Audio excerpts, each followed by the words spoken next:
మంత్రులకు time pass కాక పర్యటనలు చేస్తున్నారని, మంత్రుల పర్యటనతో వరంగల్కు ఒరిగిందేమీ లేదని మాజీ ఎమ్మెల్యే పెద్ది సుదర్శన్ రెడ్డి ఆరోపించారు. రేవంత్ రెడ్డి సీఎం అయ్యాక 1 ఎకరాకు అదనంగా సాగునీళ్లు ఇవ్వలేదని, దేవాదుల రివ్యూ పేరుతో 50% కేబినెట్ ఉమ్మడి వరంగల్ జిల్లా పర్యటనకు వచ్చారని ఎద్దేవా చేశారు. కేవలం ₹1 కోటి విలువైన చిన్న సబ్స్టేషన్ కు శంకుస్థాపన చేశారని తెలిపారు.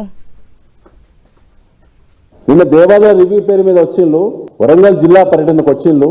6 మంత్రులు అంటే దాదాపు 50% కేబినెట్ వచ్చి ఎంత సమయం వృధా చేసిన పని ఏంటంటే ₹1 కోటి విలువతో కూడినటువంటి ఒక చిన్న సబ్ స్టేషన్ ను వారు శంకుస్థాపన పనులను ప్రారంభించిండ్రు.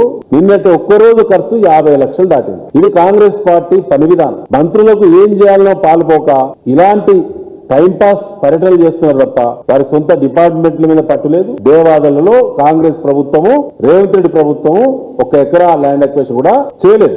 ఎస్ఆర్ఎస్పి ఆయకట్టు రైతులకు 14.5 లక్షల ఎకరాల ఆయకట్టు ఉన్నటువంటి ఎస్ఆర్ఎస్పి ఫేజ్ 1, ఫేజ్ 2 రైతులకు 2,34,000 ఎకరాలు మాత్రమే ఇస్తానని ఆయకట్టును పైబంది నిర్ణయించేటువంటి కమిటీ పేరు శివం కమిటీ. ఆ కమిటీ అధికారికంగా ప్రకటించింది. మీకు ఎట్లా సిగ్గు అనిపించలేదు? 4 మంత్రులు వచ్చి వరంగల్లో విహంగ వీక్షణ చేయడానికి.